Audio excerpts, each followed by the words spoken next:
and that's a good realization for him to have that I don't think he had before. That he is a worldly man. He hasn't set all of his stores into the next world, because then if that were true, then he wouldn't really have any problem going to meet the Green Knight and facing the beheading, because death would just be a step to the next life. But he's not ready to die, and he makes it pretty clear he's not ready to die. He has bad dreams about it. This is something that really does haunt him on a basic level that shows just he's a worldly man. He's afraid of death because he's got a lot of living to do still. And I think the audience, most audiences can sympathize with that, or Christian or not, that you know, life is often worth living, and we sometimes don't realize that until death may be looking at us, and then it's like, oh man, you know, I really am gonna miss this, or I really like doing this. Here, I think we got a lot of the ladies that he enjoys being with.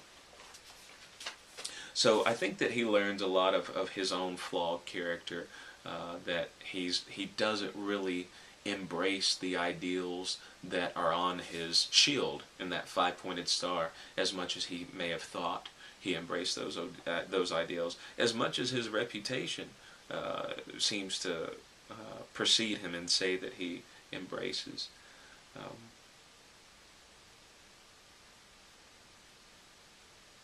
I guess one of the questions I have that's not exactly answered, Gawain seems to leave the Green Knight at the end on friendly terms, but Gawain understands what the Green Knight has taught him about himself, as far as that he's a flawed character. And Gawain seems to embrace that flaw. He says that he'll keep the green girdle and he'll wear it as a badge of shame. It almost becomes like a scarlet letter before the scarlet letter, right? That people seeing this, and literally when he would see this, he would remember his own shame and keeping the secret from the master. That's another thing that I want to make sure we clarify here. The terms of the bet between the master and Gawain, each day they were supposed to exchange what they won. And Gawain kept true to this, kissing the master every day. In fact, on the third day he kissed him 3 times, because that's how many kisses he had won. But he violated the terms of that agreement by not giving the master that green girdle that the master's wife had given him. That would be a prize that he won. And had he kept true to his word in the terms of the bet, or not bet, but the agreement between Gawain and the Lord of the Manor, he should have given over that green girdle. Why did he keep it? Because he wanted to live, and so he put his own life before the honor of the chivalry code. And a code of chivalry would require that Gawain treat his host with the utmost respect, and also obey all the rules of the host. And this rule of the host he did not obey. I think it's very interesting that Gawain already shows earlier, before his refusal to give up the green girdle, to the secrecy and keeping it a secret to the master.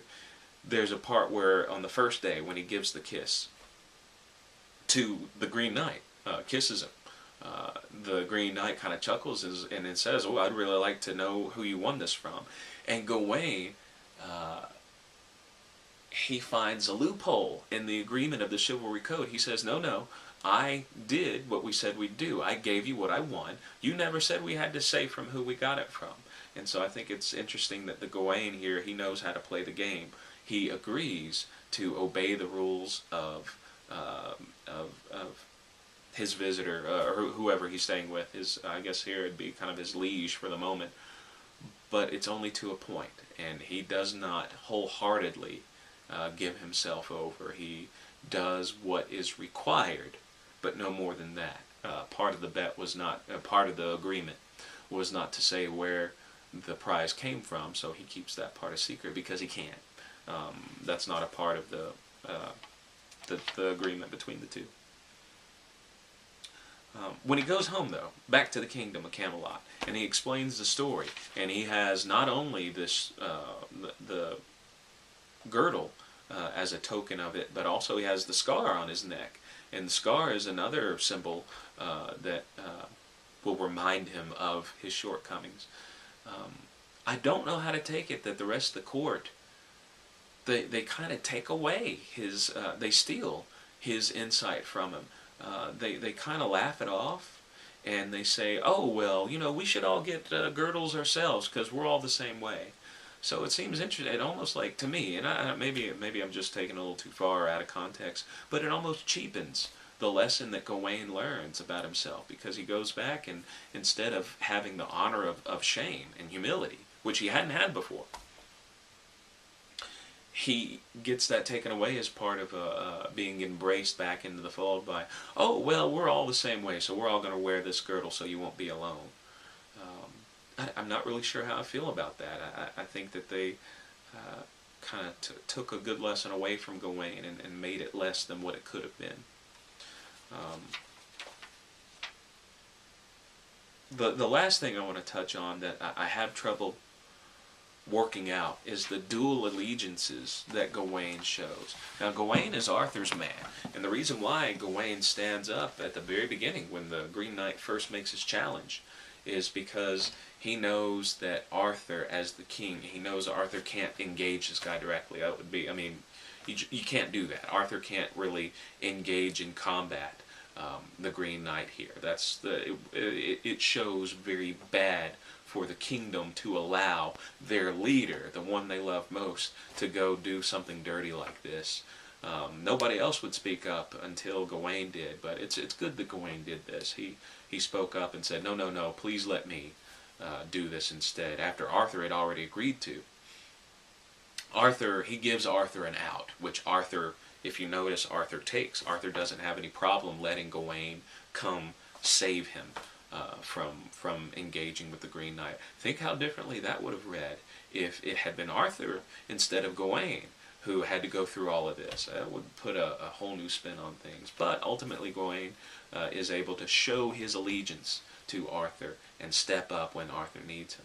However, his allegiance to Arthur really goes on the back burner when he goes to find the Green Knight, and he finds the manor that he stays during Christmas time that is actually inhabited by the Green Knight and Morgan and the lady of the house.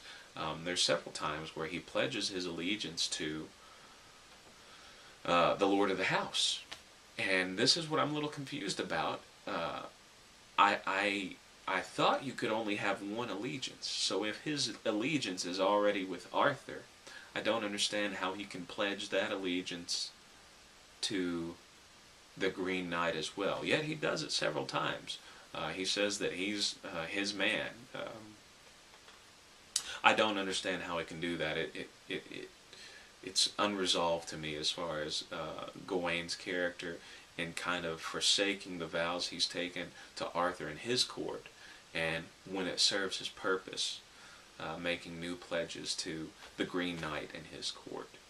But anyway, I could talk about this more, but I'll let you guys off a sigh of relief. I want to wrap it up. There's a lot going on here, and I hope that you read this carefully to try to play around with what's going on here. This is something that can reward future readings. Also, this is something that you don't want to try to read all in one sitting. If you did try to just sit down and get this cranked out, I'd say that before we do any kind of testing on this, you need to slow down your pace and digest this a little more by looking at this with some more time on your hands that's spread out, because it's a heavy text. I mean, literally, it's heavy, but it's packed with stuff going on, with ideas, packed with symbolism. And I want you to pace yourself. Don't get overwhelmed with it. Take little bites so that it will digest hopefully better. And of course, in the discussion board, if you have any insights, please share them. And your questions, please share those as well. And the class will, I'm sure, help you out as much as they can. And I'll do the same as well. So keep reading, and I'll keep some more videos coming through the semester just to give little tidbits that I think are important for you to know for testing and for just overall understanding of the material. Thanks.